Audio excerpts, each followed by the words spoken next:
명쾌한 해설을 해주실 뉴스 전문가 세 분 오늘도 스튜디오에 나와 있습니다. 최진봉 성공회대 교수, 전지현 변호사, 그리고 백성문 변호사 세 분입니다. 안녕하십니까? 네, 안녕하세요. 어서 오십시오. 자, 대장동 개발 특혜 의혹에 대해서 본격 수사에 들어간 검찰이 어제 이 성남도시개발공사 개발 2처장 이모 씨를 소환해서 조사를 진행했습니다. 자, 이 씨는 대장동 개발 사업의 이익 분배 문제를 놓고 유동규 전 본부장과 의견 대립을 보였던 인물로 확인되고 있는데요. 그리고 오늘 검찰은 대장동 개발 특혜 의혹의 핵심 인물인 유동규 전 성남도시개발공사 기획본부장을 조사하고 있는 것으로 알려지고 있습니다. 그런데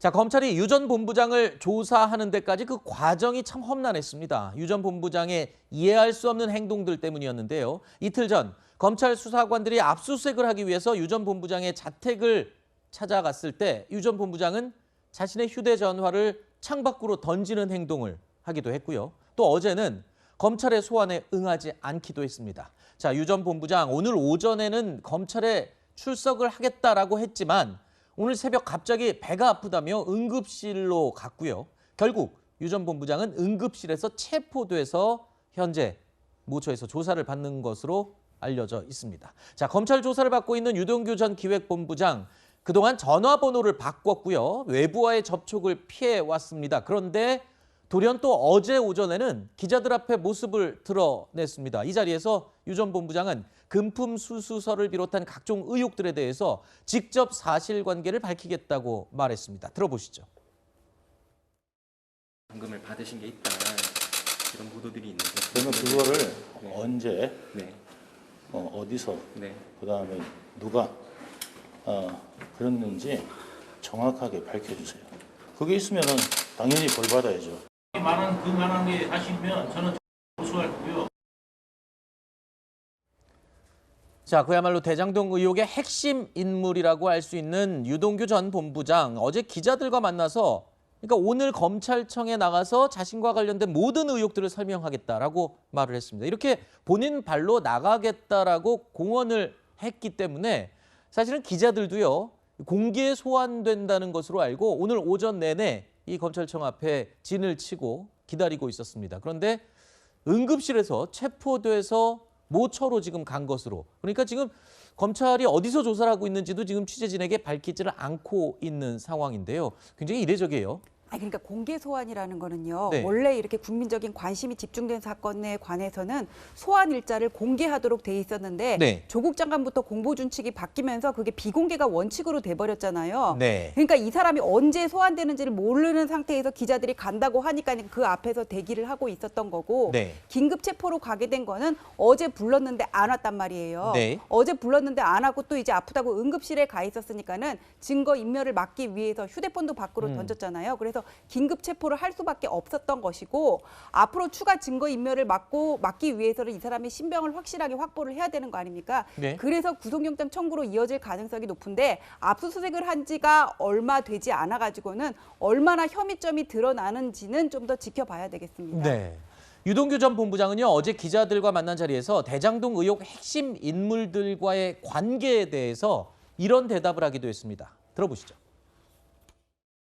사적으로 통화한 적 단 한 번도 없고요. 그 사람하고 통화한 적 단 한 번도 없고요. 중간에 한 번 정도 만났던 것 같아요. 그러니까 성남에서. 예.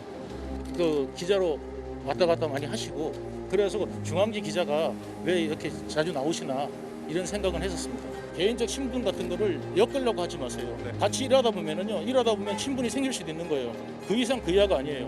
언론들은 맨날 지금 거짓말 일삼고 나를 막약하고 그 조각 퍼즐 안에 나를 끼워넣을 거니까.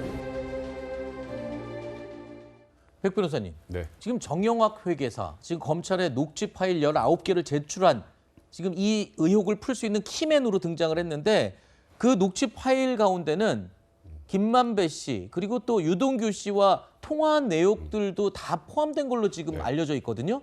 그런데 정작 유동규 씨는 정영학 회계사를 자기는 전혀 모르는 사람이다, 이렇게 대답을 하네요. 뭐 압수수색 집행 들어왔을 때 핸드폰을 바깥에 던진 분인데 저분 말을 뭘 얼마나 신뢰할 수 있겠습니까, 사실. 네.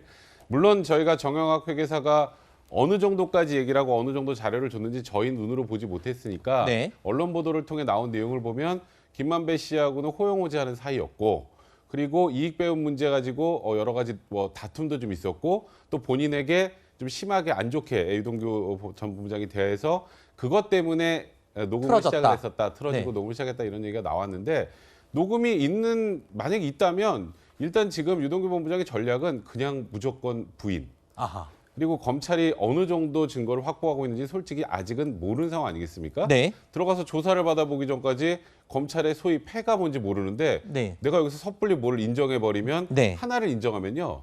모든 게 무너집니다. 그런데 그렇기 지금 때문에- 행동을 보면은 네. 압수수색 들어갔을 때 전화기를 던질 정도로 당황스러운 모습이었다라고 얘기했고요. 근데 또 어제 오전에는 기자들과 만나서 당당하게 많은 이야기들을 풀어놨고요. 또 오늘 오전에는 검찰청에 나온다고 해놓고 또 안 나와서 긴급 체포돼서 끌려갔어요. 네. 그러니까 뭔가 행동에 일관성이 없고 좀 당황하는 모습으로 좀 보이는데 그건 어떻게 보십니까? 그러니까 사실 지금 유동규 전 본부장의 혐의를 저희가 지금 뭐 확정할 수는 없지만 네. 굉장히 심적으로 많이 쫓기는 상황이 아닐까라는 아하. 생각은 할 수 있을 것 같고요. 그리고 지금 언론에서 거의 모든 언론이 유동규 본부장을 키맨으로 지목하고 있는 상황에서 네. 그에 대한 부담감들도 있을 것이고 네. 그런 여러 가지들이 작용한 게 아닌가 싶습니다. 최 교수님. 예. 근데 사실 이제 언론 보도 내용을 토대로 봐도 그렇고 일단 유동규 전 본부장이 이 모든 계획의 설계자 그리고 이 인사까지 관련을 해서 주도적으로 이 사업을 진행한 사람이라는 것은 지금 어느 정도 윤곽이 다 나왔잖아요. 뭐 그렇게 언론들이 보도를 하고 있어요. 네. 근데 검찰 수사를 통해서 완벽하게 밝혀져야 되겠지만 그런 정황들이 많이 보이고 있어서 이 부분은 이제 검찰 수사를 통해서 밝혀져야 한다고 봅니다. 실제 전 이제 성남도시개발공사 사장 같은 경우도 그런 증언을 한 걸로 언론에 보도가 되고 있어요. 그러니까 네. 일반 대기업들은 사장에게 정권을 주는데 네. 성남도시개발공사는 제약 조건이 많았고 인사를 하는데 유동규 전 기획본부장이 다 했다. 물론 이건 이분의 주장이시니까 지금 당장은 제가 뭐 단정적으로 얘기할 수는 없지만 일정 부분 유동규 전 본부장이 많은 역할을 했을 가능성은 예측 가능하죠. 네. 그러니까 언론의 보도를 보면 대체적으로 유동규 전 본부장이 전체 이 사업에 많은 부분 관여를 했고 계획을 수립하는데 깊이 관여돼 있는 것으로 보이기 때문에 네. 이제 체포를 했으니까 수사를 해서 이 사람이 정말 얼마나 관여를 했고 혹시나 뇌물을 받았다고 하면 어떤 뇌물을 받았는지 하는 부분을 찾아내야 되겠죠. 네. 지금 현재 언론에 여러 가지 의혹들이 나오고 있으니 그걸 명확하게 풀어야 된다고 저는 보고 그런 차원에서 검찰이 이 사람을 좀 조사를 잘해서 의혹 부분을 완전히 풀 수 있도록 조사가 이루어져야 한다 그렇게 보여집니다. 자, 이틀 전에 검찰 수사관들이 유 전 본부장 자택을 압수수색할 때 이 자신의 휴대전화를 집 밖으로 던졌다는 소식 아까도 언급을 했는데요. 과연 왜 휴대전화를 밖으로 던졌는지 궁금하셨던 분들 많으실 겁니다. 여기에 대한 기자의 질문에 어제 오전에 유 전 본부장은 이렇게 답했습니다.